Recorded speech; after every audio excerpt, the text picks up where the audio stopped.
All righty. We are a couple minutes away from the top of the hour.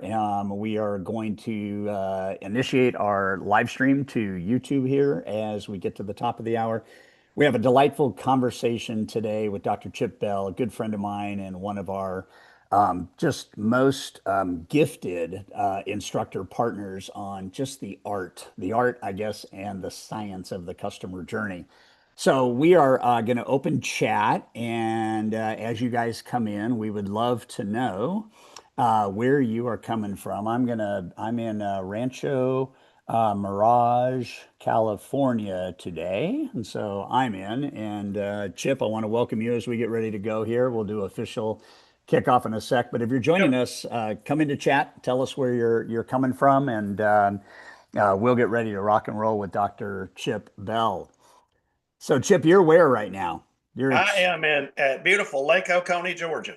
Lake Oconee, Georgia. Uh, Love it, love it, love it, love it, love it, love it. I love your spirit. I love where you live. I love your attitude towards customers. You're a colorful, imaginative, prolific, and seasoned veteran in the customer journey. So I know we're gonna unplug this for everybody. can't wait. Um, yeah. So again, if you're joining us, it is a Leadership Live, and every single Wednesday at 10 o'clock Pacific time, we showcase and have a conversation with one of our performance instructors. And our goal is to help you with takeaways as a leader to do the things that we know leaders do, and that is they continue to push their team to build culture. They continue to push their team to elevate the client experience. They push their team to think differently, think uniquely, differentiate the way they approach the business. And I think at least I can raise my hand and say for all of us that the customer experience is probably the most important thing that we master and probably one of the hardest things to get right. And the goal is not to think that you'll ever perfect it, but to be innovative about it. So Chip Bell and I met several years ago, and Chip was referred to me by a good friend of mine, and Chip's experience is all about the customer journey. Everything he writes, everything he does, he eats, sleeps, and breathes the customer journey. How many books have you written so far, Chip? And welcome to the show, by the way. Well, thank you, Todd. I actually have written more than I've read, to be honest with you. I think 24, the last count.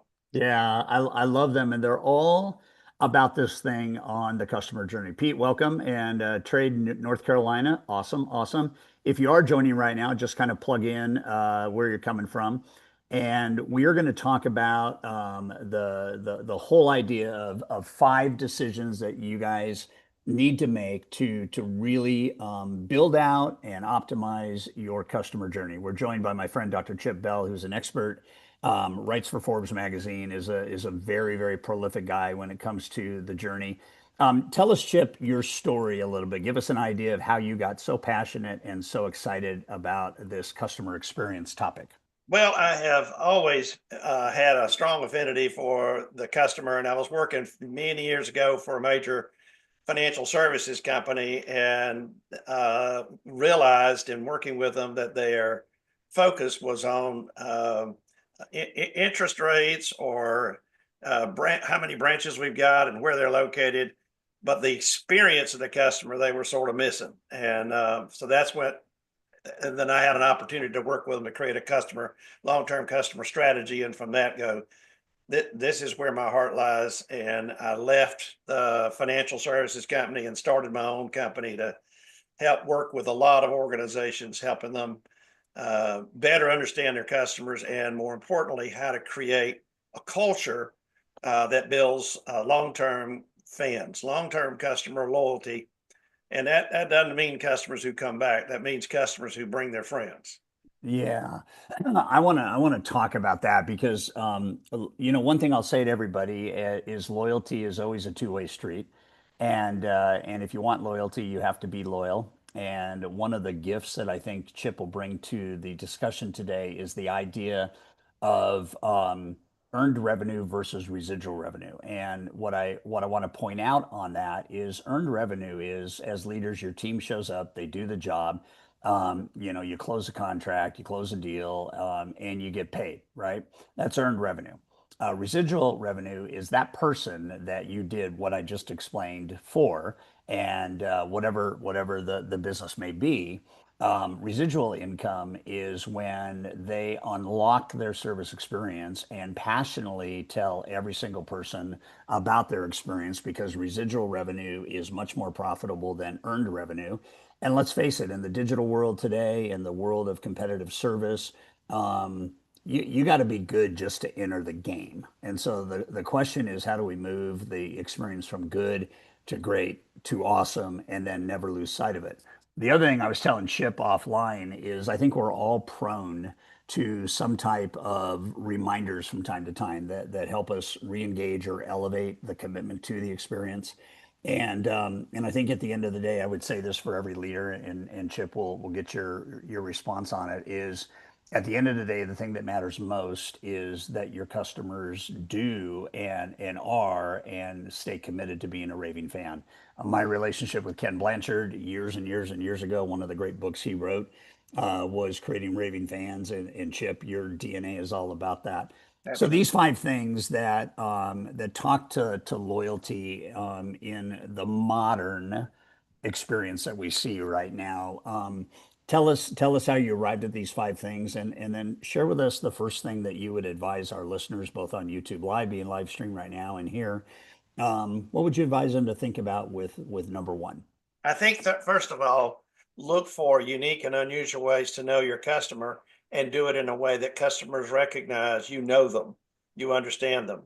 Um, when working with my son in Little League, one of the things we always said to a kid in softball or baseball is be the ball. Yeah. And to be the ball was an instruction to a kid to help them focus. Be the ball, and they focused on the ball. And I think in much the same way, when you think about be the customer, it's all about how do I know my customer, understand them at a deeper level, and sometimes that takes unique and creative ways uh, to find not only about their expectations and but also their aspiration. It's not just their needs, but it's also their wants. I remember a good example working with a large pizza delivery company. You'd know the name if I mentioned it, but we were doing focus groups with customers, and we asked the customer after we went through the usual good, bad, and ugly, and about the price, the product, and the process. We started asking what I call dreamer questions. That is aspirational. What's something no cut pizza company has ever done that you think would be really cool? And I remember in one focus group, somebody said the box. Nobody ever does anything about the pizza box, and it could be a. I have to throw the thing away, and I can't keep thinking. Well, this could be a puzzle. This could be a map. This could be a coloring thing for my kids. This could be a mask at Halloween. They went and so sure enough, this pizza company later on working with another the company that made the boxes came out with pizza boxes that had other things on the inside of the lid, and all they had to do was put a piece of plastic paper between it and the pizza, and it didn't soil. But my point is, you get at that by having the customer talk about something more than just "I want this, I need this," but say, dream with us a little bit. And what it does also is it creates a partnership with the customer, so they feel more invested in your organization because they've helped shape it. So, what I'm hearing here is I'm hearing keeping the experience humanized. I'm hearing connection, and I'm hearing trust, but I'm also hearing the word curiosity. Yeah. My experience has been we don't do enough in this first category you're talking about. We don't do enough to really connect and learn what the dreams are, or learn in advance what a great experience is for them and their expectation. And when you talk about dreamer questions, I think all of us can see the power in that. But how does a culture, how does a leader who is participating in Leadership Live, how do they begin to encourage the team to be, I don't know, feel safe and comfortable asking dreamer questions, because it's not the norm. No, it's not. And I think part of it is asking them. It's amazing. I mean, you've got frontline people. Every organization has frontline people that are brilliant. Nobody knows a customer like they do, but we don't ask them about it. We don't sit down and say, "What are you hearing? What are they fussing about? What are they angry about?" But looking for ways to be a scout, and as a leader, you're a part scout. So if you want your frontline people to really listen to customers and ask the right questions, they got to see a role model in you and how you interact with them and demonstrate that I'm dying to know curiosity that says that's important. And so if you model it, I think they'll, people don't watch your mouth, they watch your moves. So it's looking for ways to demonstrate what you want them to do with their customers. I love that. I love it. Scott, if you're on, I just got a Q&A from Pete that it doesn't look like chat's enabled everywhere. I don't know. I think my settings are set up the right way. I want to make sure everybody can fire questions into to Chip, and I love what you just said about that. Here's what happens is people know when you care, and people know when they are more than just a transaction number. And so I love this idea of making sure the culture fosters relationship. Is that kind of what we're talking about here? Absolutely. And adding to that, stop surveying customers when you got a huge group of people who can be scouts for you. No, think about it. Every organization, I want some. Let's send them a survey, and they get surveyed up to death. And one of the reasons surveys don't work is you don't go. How many people who ask a survey come back and say, "Listen, what we hear. Thank you for your input. Here's what we learned." We never hear from them. So Right. it teaches us to ignore the survey. And So let's make sure we understand what Chip just said. Surveys are great, but if there is something that gives you a way to improve, what you're saying is acknowledging to that yeah, person. Yeah, so we have to individualize the survey experience to the point where when we get good feedback loops, not only do we consider implementing them, but we thank the customer for them, which creates a little bit of a vulnerability in just the normalcy of service. yeah, Mid transaction, when I yeah, was in the mortgage business, mid transaction, it was always, 14 days in, how are we doing for you? right, What are we doing right? Is there anything we're missing?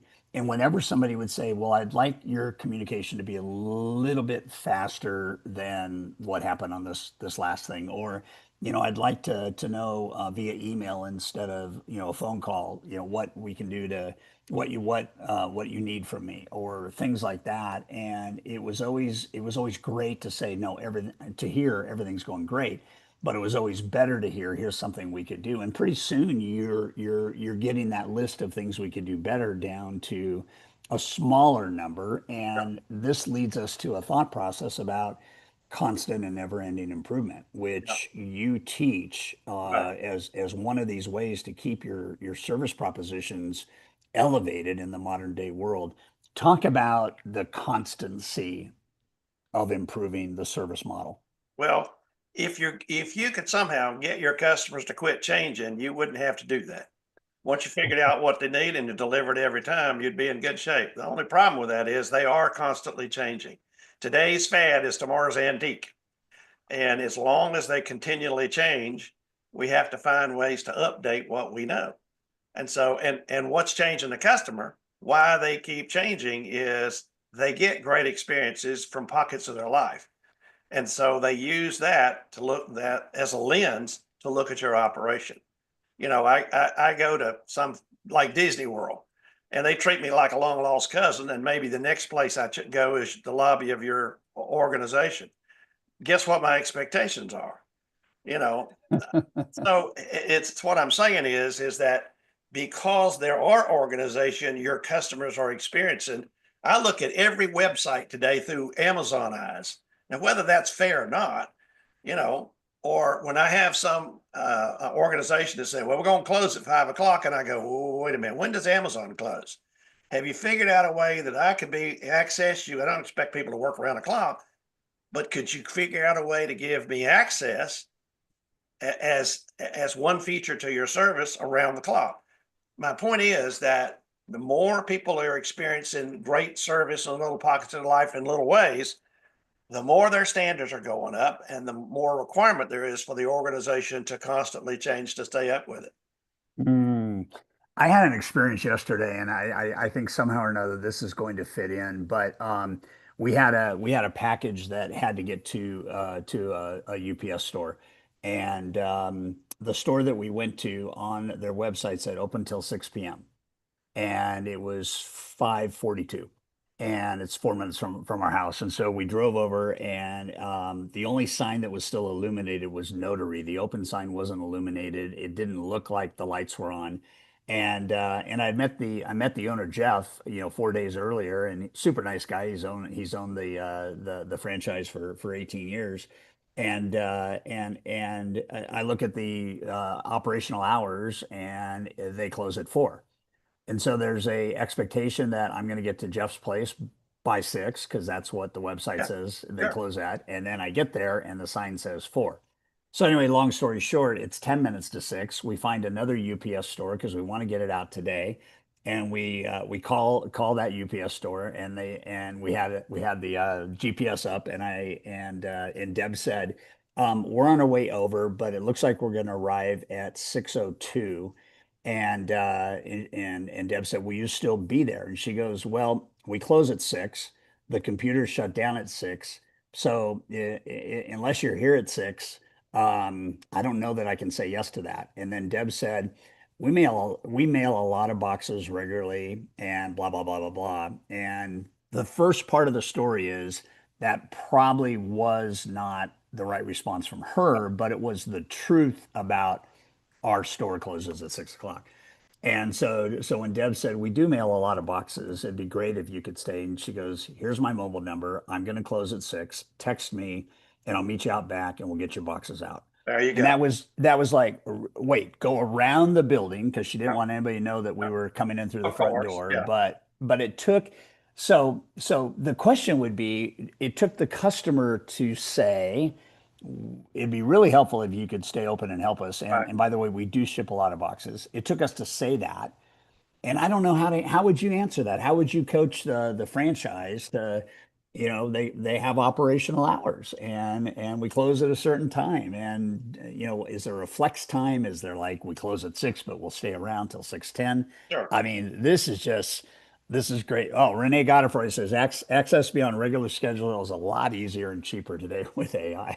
But anyway, go ahead, Chip, with It is. your It is. your That's a great response. I mean, you can simulate you're open and the customer figures it all out, but they're happy that you're trying to find a way to get to them after hours.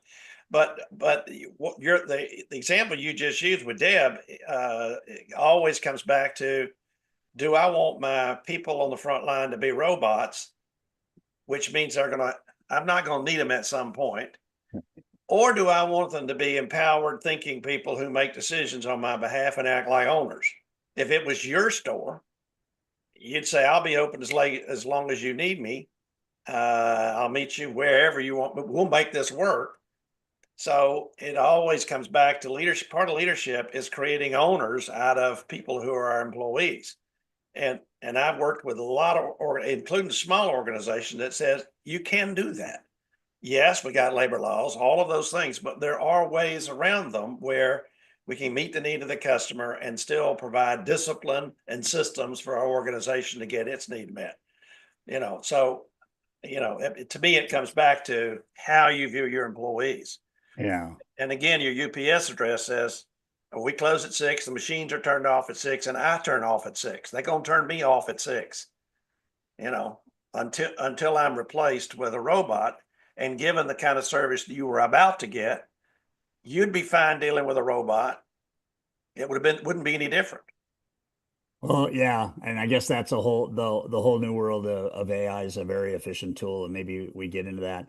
So we've kind of talked about this number one thing, and it may have leaked into some of the other areas, but I think the decision to understand, um, wow, and to understand the tonality of wow versus whoa, and to understand what I call endorsement value, which I think, is kind of word of mouth. What's the second thing that you would tell leaders about how do we just nail that culture? How do we nail that culture where not only do we have the experience being off the charts and the surveys being off the charts, but then what do we do to continue to nurture and create this like word of mouth experience, because that's what you said at the very start. And how would you use some of the stories you've seen in the world? And let's do some storytelling right now about the whole loyalty experience and what the outcome is of loyalty for a brand. I think again, the most important outcome from a loyalty standpoint is just what you said, and that is the customer becomes an extension of your sales and market effort. And so they're saying things on your behalf. But I want to build on that, and how wow is different than all is, and what we've learned in doing a lot of research, it's stories that make the difference. It's the customer who, when the customer says, it was a great experience, I really liked them, that's very different than, you ain't gonna believe what happened to me. Let me tell you this story of what they did. And they tell a captivating, compelling story, and people remember that. Just exceeding your customers' expectations is not going to move the needle like creating a story that they are eager to share. I mean, that's a whole different league. And so uh, that's the difference to me, is getting the customer to tell stories on your behalf. So, and that takes you've heard me talk about value added versus value unique. And value added is taking what the customer expects and adding more, which sooner or later you run out of room. But value unique is doing something unexpected, totally different. It's the difference between generosity, where there's a limit, or ingenuity, where there's no limit. And so I think that's, to me, that's the big difference. So it's creating So that kind of experience. It's a story. It's the basis of a story. So one of the things that I would ask you is as we talk about this one between value added and value unique, how do you teach leaders to empower creativity? Because that's what it's going to take here. How do you teach leaders to empower creativity in that it's safe to be unique and it's safe to go beyond?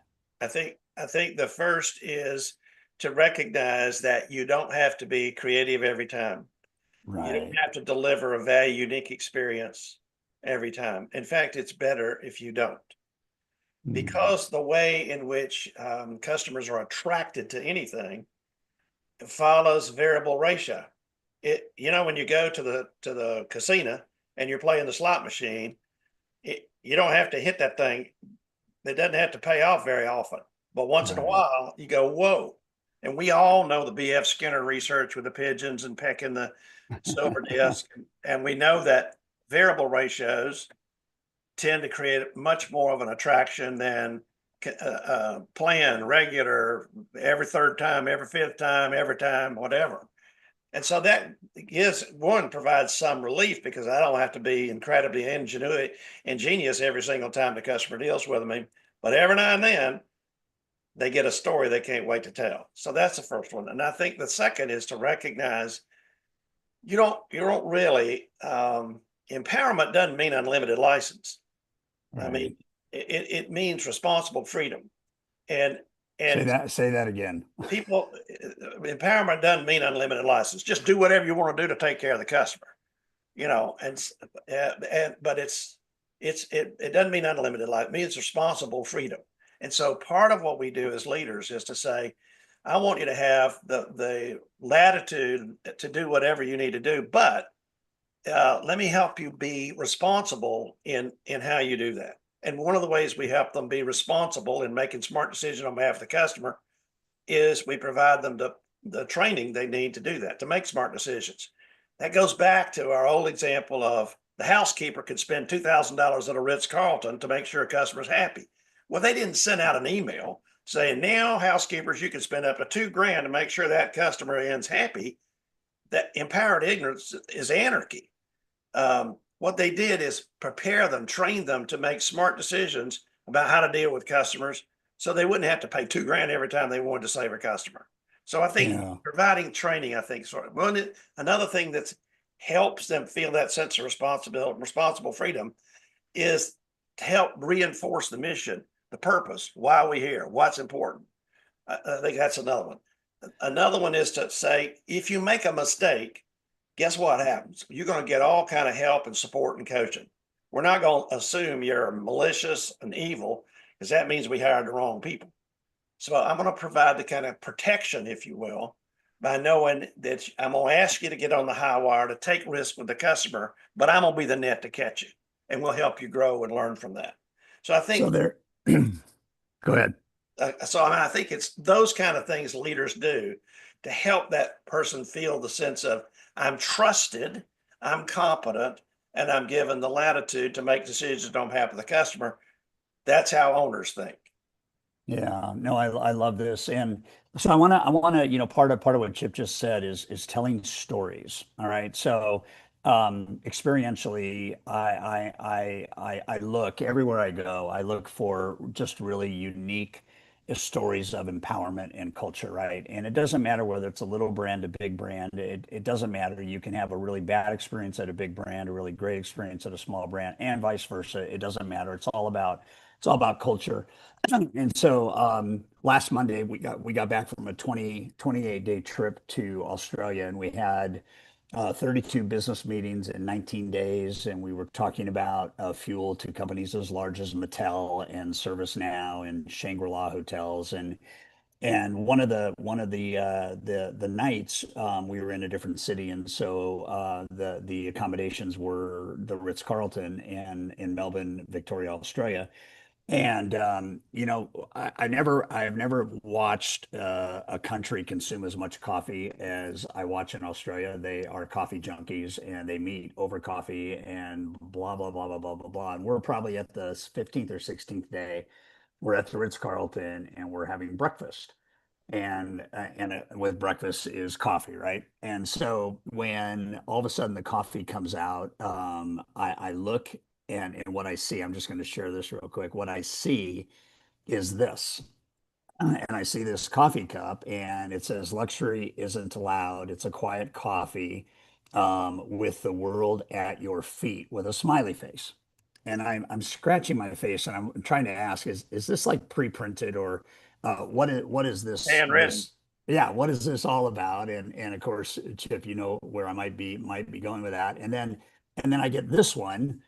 So I had my cup, and then my client had his cup, and it says the Ritz-Carlton, where your morning caffeine meets the altitude of your standards, smiley face. That's great. And I'm struck with the fact this is a coffee cup. It is a manufactured paper cup. And so when we're done with the meeting, I go to the hostess and I said, just tell me about this. And she goes, we have one barista that every time he works, his goal is to change the attitude and the feeling of the coffee experience with the customer by hand writing one of these. And he's got about 30 of them, I guess, and he hand Sure. writes them. And I go, how many baristas do you have? And they go, probably 15. And Right. I'm going, so here's 15 people, and one of the 15 has decided that this is what he's going to do. Now, I've told this story to almost 15,000 people in probably a week, and I'm doing it right now. And the outcome is twofold. One, it is the empowerment of the differentiation and the unique connection. We started this whole conversation off with connection, right? Right. I did not the entire trip connect over a cup of coffee that had the same impact. The coffee was great, but the message was so heartfelt. And I literally, you can appreciate this. I'm 9,000 miles away, and I am doing everything I can to protect these cups. I've got them wrapped in paper towel and Kleenex. I've got a t-shirt around each one of them because I don't want them to get damaged. I want to bring them all the way back to America. And that, like, I don't know on what planet most customers have that kind of, I got to keep these things. I got to keep these for life because I just never want to lose this. And so I'm de facto in a de facto way telling a story that tells about a brand, the Ritz-Carlton, and how one person decides to make a difference in that culture. And is that like the bomb when you hear that as a customer service expert? What do you say to you? What do you That say is, to everybody watching? yeah, I mean, that is a great example of several things. One is it's creating an awe experience, not just a wow. It's that value unique. It was totally unexpected. It's like you hit the jackpot at the casino. Right. And second, it's very authentic, which is another feature that we talk about in terms of if I want value unique, it needs to feel real. It needs to feel authentic, genuine, not just manufactured. And the other thing is that person had the authority to do that. And I will add one more piece because how this works is there is the process within Ritz Carlton in which things like that get shared throughout the whole world. And so other people go, we could do something like that. We could do something similar. And so part of it, creating a great culture, is creating an avenue that employees can connect with each other no matter where they are, share ideas. Here's something we discovered that customers love, et cetera. So the organization that helps make every aspect of the organization feel like it's a small mom and pop shop is part of the key of connecting and then gets passed on to the customer. So Yeah. it is literally, I love the word passion. Passion is 3 words: pass, I own. It's the giving the best of who you are to somebody else. And so that's what makes the customer fall in love with you and your organization is that kind of passion that's manifested in a variety of ways, like having a tailor-made, customized, just for you, handwritten cup. Yeah, yeah. So I would just ask everybody right now. Renee put in something great. He said a t-shirt with that photo. It's not about the coffee, it's about the cup. It's all experiential, and you are big on this third thing, which is disruption. And we just talked about empowerment, but how do we not let moss grow on our customer journey? How do we stay in the modern world with beyond empowerment, just the entire culture being let's constantly innovate and disrupt. We know that if you do that and you get 1% better at something every day, you have a 37x at the end of the year. What's been your experience about, how do we just never ever stop thinking about how to elevate? One is, I would say, make sure you got customers on your board of directors. Sure, there Interesting. are times in which you're going to have to say, this is for our eyes only. We have to ask customers to leave. Sure, there are times customers understand there's insider information and they don't want to be a part of that. But finding a way to conclude that, that means bringing customers into the process, including the customer, not just showing a PowerPoint about how your survey results came out. I Mm, think that's one. Number two, I think it is the more leaders are directly involved with the front line and delivery of service is absolutely key. I gave you an example. I checked into a Marriott hotel when I was working in Miami, and Bill Marriott was behind the desk working, checking people in. what? And I thought, oh, wait a minute.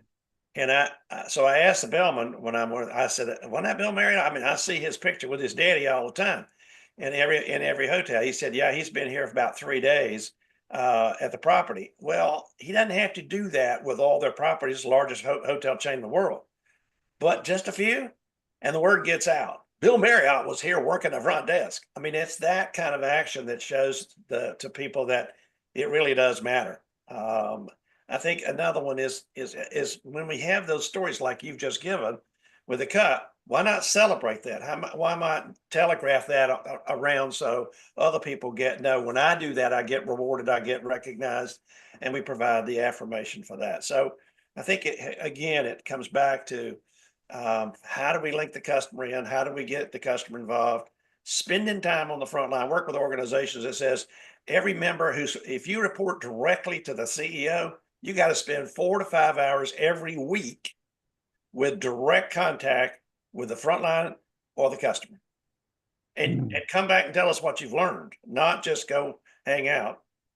But that keeps leaders plugged into what's happening. And here again, the word gets out. You don't have to do yeah. that. It's all those kinds of, it's presence. It's presence. It says, I'm here and it matters. So those are some. I could give you 12 more, but that's Well, no, but I think, I'm sitting here thinking right now that I had an experience. This is probably 2 decades ago. I flew to Utah and I had this opportunity to sit down with Hiram Smith, who was the founder of the Yeah. Franklin time management system, Right. probably in early before iPhones and Droids and Samsung and all this kind of stuff. It was we all managed our time with a system, right? Some type of system. And I remember two things being in his office. One was that he literally took the phone off his desk and put it in the second drawer of his desk. And he looked at me and he said, I don't want to be interrupted. This is going to be one of the most important meetings of my day. And that figuratively was metaphorically just something that was mind blowing, right? And today it is still relevant, even though we don't have desk phones. I mean, we do, but you can see the metaphor there. And I Yeah. asked him, I said, and Chip, you talk a lot about frontline, and we're talking now about disruption. And I asked him, I said, um, what's one of the biggest lessons you've learned as a CEO? You know, he went on to buy and merge with Stephen Covey Right. and Seven Habits, and Franklin Covey is the company. But he went on to say, he said, I learned that the receptionist, now this is very old school, and Rene Godefroy doesn't involve AI, but just think about the metaphor. The receptionist did not have the right kind of conversation with the head of training from General Motors. And I got a call from General Motors saying that they had a terrible experience when they called in to have a conversation with the training department. And Hiram said, it dawned on me that I need to make sure that every experience, but especially the first, is unique and different and valuable so that there isn't any of this stuff going on. And he mentioned at that time, again, this is 20 years ago, it was about a $2 million contract. And he starts scratching his head and he says, so I'm paying a receptionist $24,000 a year and I have a contract for $2 million and I have a gap in the client experience between the receptionist and one of our biggest clients.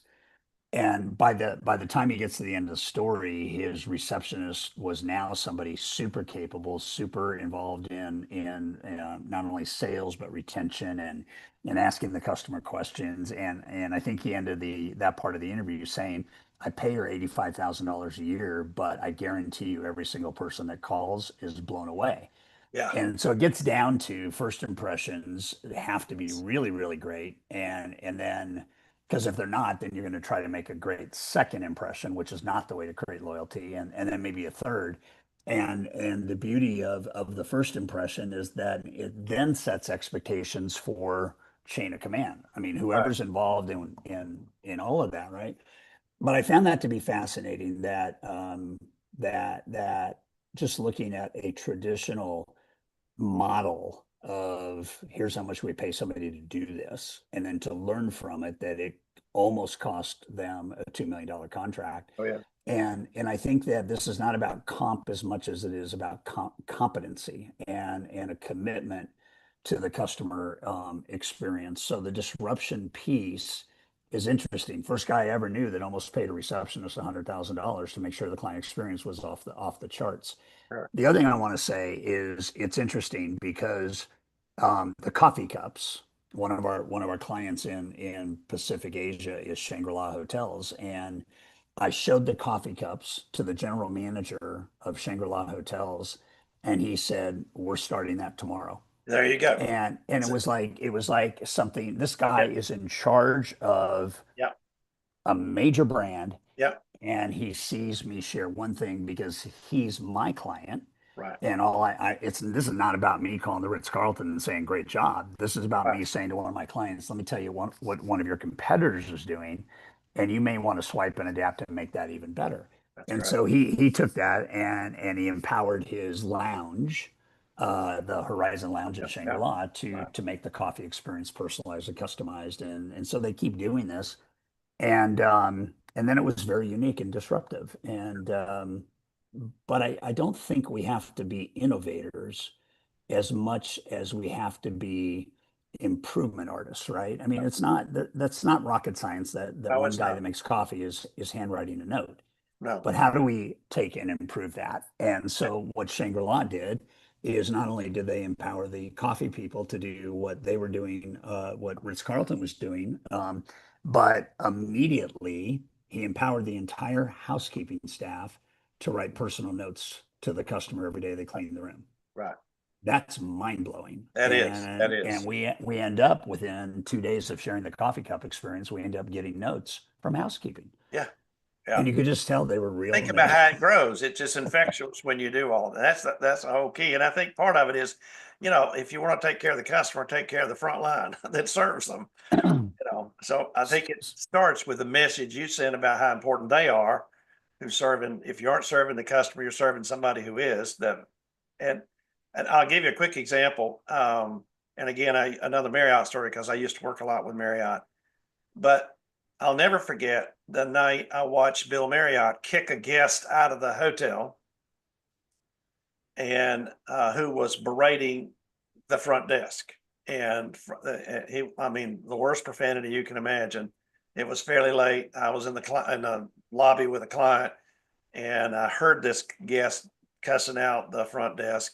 And all of a sudden, over my shoulder, I see a guy, and I said, "Oh, that's Bill Marriott." Walking across the JW Marriott in Washington, D.C., and he walked right up to the man and said, "You need to leave." And he said, "Who the hell are you?" He said, "My name's on the front door, and if you don't leave, I'll get the security guard to remove you. We take care of our employees, and nobody comes in here and treats them like that." Well, here again, you don't have to do that every day, but that message went everywhere all over the Marriott that says our leadership takes care of us and we're going to take care of the customer. So I think that's a part of leadership is if we treat our front line exactly the way we want them to treat our customers. Yeah. It reminds me of a story I heard early in my speaking career from another speaker, Phil Wexler, and he was talking about being at an airport and the passenger in front of him getting his tickets was just yelling up and down to the flight agent behind the counter, and she was kind of complying and nodding and not getting back in, his face and so on and so forth. And finally the storm kind of settled and the passenger walked away. And Phil got to the counter and he said to the flight agent working the ticket counter, "Hey, I just want to compliment you on how you handled that customer. You didn't get back in their face, and it was really a high road thing to do." Right. And she goes, "Well, it's pretty easy. This guy is going to San Francisco, and I sent his bags to Tokyo." And it was a joke he was telling about a real experience, but she had actually said he's going to San Francisco, and for a moment I was going to send his bags to Tokyo. But he Yeah. used it as a line. Just, Yeah. Right. we do want to empower frontline. Renee asks a great question. How do we motivate the frontline to consistently wow customers every day? We've got this passion, pass I on. We've got a Yeah. lot of what Right. we talked about, but I think at the end of the day, the domino effect starts Yeah. in the Yeah. very first encounter. So, what are some comments you can give to Renee, and then we'll Well, move to the last point? I think it starts with who we pick and how we prepare them. It Mm, starts there. I want to pick somebody who has a personality that is customer oriented to start with. And then I want to give them all the tools and techniques and training that they to do that. I want to give them the freedom to be able to do it their way and again, consistent with our standards, mission, and values. But I want them to have some latitude and freedom. I want to reward the heck out of them, praise them for what they do, and provide them the kind of affirmation that says you're important and how you're serving the customer is important.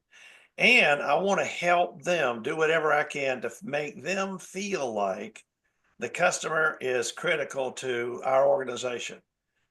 Even the irate customers. We love irate customers because they teach us, they keep us on our toes, help us achieve our standards. And so, our good friend Stu Leonard used to say, start by loving the customer. And I think mm, creating a culture where we help people say, I love my customers, even the ones that, I don't want evil customers. We'll get rid of our evil customers, but I've got customers that are irate. I want to help them feel differently about our organization. So, and again, I come back to how you treat them, and I will summarize it with another Ritz Carlton example. I was working with Ritz Carlton at Naples, and they were the test site for the Baldrige Award, their second Baldrige Award. And I was having coffee, and I asked the person who was waiting on us in the restaurant of that Ritz Carlton, "What do you like most about Ritz Carlton?" And she said, "They've made me a better wife and a better mother." I said, "Come wow. again?" She said, what they teach us about how we treat our customers, I take home, and it's made me a better mother and a better spouse. And my takeaway from that is that we not only care about employees and how they do their job, we care about them, period, and how they live their life and how we support them and how they live their life. So I think those are the ways that um, those are the ways we create that. From that is how you nurture the passion and motivation to serve the customer. I'm just putting this in because and I'm gonna make sure I screenshot it, but this is the whole reason we do what we do, you guys. And people oftentimes ask, the whole idea about what is the fuel experience. And the fuel experience is for any leader, it's not just to equip you to be a better leader, it's to equip you to be a better person. We all can be better. We can all be better versions of ourselves. And it's interesting because then the fuel experience should cascade to everybody, all the way down, Renee Godefroy, to the front line. Right. If we can help people be better wives, better mothers, better fathers, better husbands, better this, better that.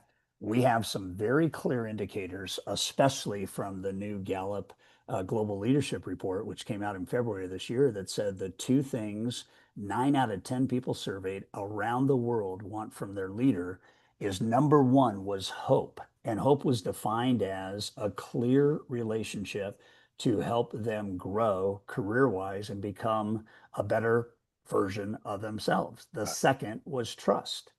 And so the idea here to frontline, the idea to you as a leader, and the idea of every human that is in between you and frontline is we're all here trading our life force and hours for pay. And if we can have a better experience because of the way leadership creates a culture and teaches, just like Chip's example here, then we create better people. Right. And when we create better people, we create happier people. And one of the interesting stats from Gallup is that happier employees produce 21% more profitability than unhappy employees. So you definitely do not want an unhappy employee being involved in the customer experience, and yet that will happen. And then recovery is not very easy when you have somebody who doesn't care about the customer and you lose them. And I think one of the things I wanted to say, Chip, and then I'll let you go off on this one, is kind of our last discussion point is do not be overly focused on how small the percentage might be of who didn't enjoy the customer experience. If 9 people out of 10 said they loved it and 1 person out of 10 said they hated it, the 9 are great. Yeah. And short of the 1% being a total jerk, they're the ones that can do the most damage to the brand. And so the art of recovery, we all have opportunities to do it. I missed an email about 2 years ago, and the guy finally sent me something a week later, and he said, "It looks like you've mastered the art of how not to get the sale." Hmm. That And it hurts. was just, I mean, it was just like, and I said to Alicia, I said, "Give me Mike's cell phone. I'm calling him immediately." And I called him, I apologized, and he said, "You've taught me so much in business, I thought I would teach you something." Yeah, great. And it was a gift, and we went on to doing a deal together. And I remember my early mentor saying something to me whenever he said, "Whenever there's a customer problem, don't run from the customer, run to them, To the customer. Absolutely. run to the customer." Yeah. Um, mm, Renee said, "I used to work for the Marriott. We used to have a caught in the act program." Ooh, I like that. Whenever someone is caught delivering wow service, they get a silver dollar coin and a Right. shout out in the next meeting. Right. Silver dollar coins are Yeah. they can be very valuable, especially from those days, Oh, Renee. absolutely. Absolutely. And there are a lot of Marriotts that the gold coin process. And then they would add to that where when you were given a gold coin before in the staff meeting for doing something special with a customer, then the person gave the gold coin to someone behind in the back of the house who helped them to do that. And so Mm. you rewarded the front line, but you also found a way to recognize the support staff that the customer never saw. Yeah. Yeah, So the Pendry and Montage brand do that because oftentimes the back of the house is never seen by the customer, but right. they experience what the back of the house does. So I love that. I love it. Okay, well we've got just a few minutes left to go, and so one of the things you and I talked about is a call to action, and one of the things you said is, well, I'm going to let you say it. We were talking about, giving everybody an assignment to go and do something with what we've talked about. So why don't you tell everybody Oh kind yeah, of your, one we talked about was pick out a customer that doesn't like you, or pick out a difficult customer, and using some of the things that we talked about today, see if you can't turn that around. Um, a second assignment I would go is to say, when you talk to your employees, ask them what are ways we can better learn what matters to our customer. Mm. Not you go find it out. But what are some unique ways? I use my pizza example, but what are ways? Have we ever thought about this? Have we done a lot? But look for way get them involved. Again, inclusion is powerful. People feel like a partner. They're going to go to the end of the earth for you, and so make them a part of the partnership to help learn more about the customer. And again, we talk about that because their needs are constantly changing. And Right. so, I mean, that's a piece of it. And I think finally, look for ways to teach people more and more effective skills and how to deal with the customer. So never, ever, ever stop learning. And especially when you are a leader. Leaders, Rosabeth Moss Kanter, professor at Harvard Business School, said leaders are more powerful role models when they learn than when they teach. So leaders as learners help create a culture that says we're all about growing, which means changing, which means improving, which means staying up with the customer. I love it. I just wrote down something because one of our clients has a tagline, um, no excuses, no exceptions, every time, all the time. Yep. And I asked Charlie, I said, so are you guys hitting that mark? And he goes, not 100%, but it's a great lighthouse for us to be Yes. reminded of the importance of it's got to be this consistency, and it's got to be a commitment from the whole team. And I'm delighted at the end that there's all kinds of ways. And I think the relationship to everybody watching on YouTube and rewatching the replays and so on with Chip is that and I'll speak as a business owner, you can never ever take your eye off of how can we be better at delivering a unique and valuable customer experience. And it can be the little things. Donnie Tuttle, who's one of our instructors, great guy. He was gracious enough to co-host the month I was in Australia and did a great job. He said, I thrive when I get to create moments. That's a cultural thing. Every single person in a company should feel that they get to thrive when they create moments. And then he asked, how can a solopreneur put touch? Because I am a high trust, high touch, high tech guy. And I think it has to be in that order that is consistent. How can I put touch in the customer journey that is consistent but not overwhelming? And it's a great question. You can give an answer to that, Chip, and then I'll give an answer to Donnie, and then we'll wrap it up. Well, I think it's here again. I think I've just said it. I'll echo what I just said.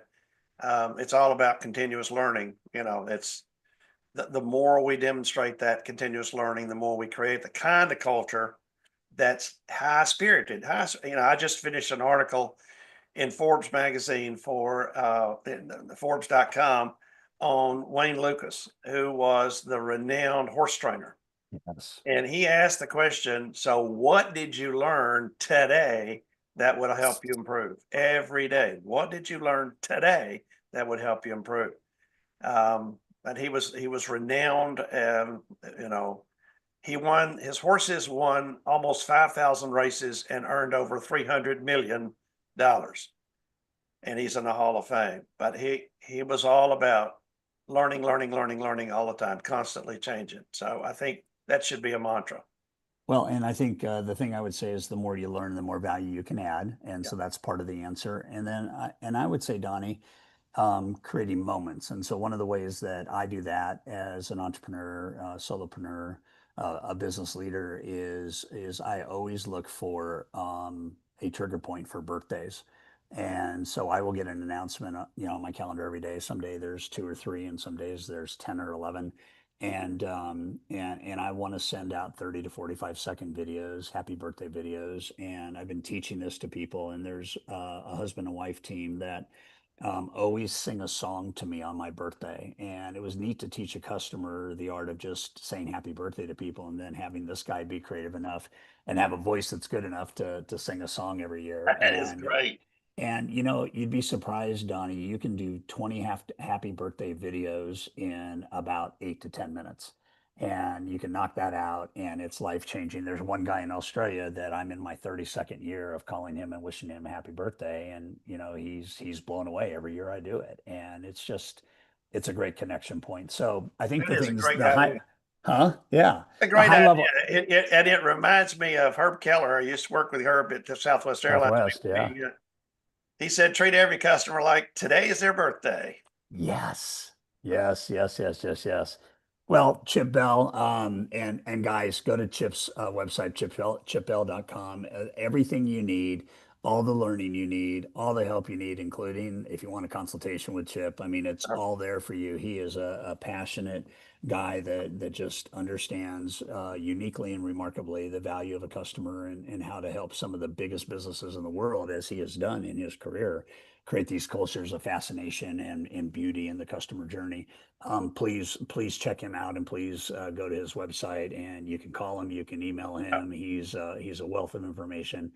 And Baron O'Brien, guess what? Mark Filler is on my list today. Was Baron is listening. He goes, today is Mark Filler's birthday, Oh, just good. for your information.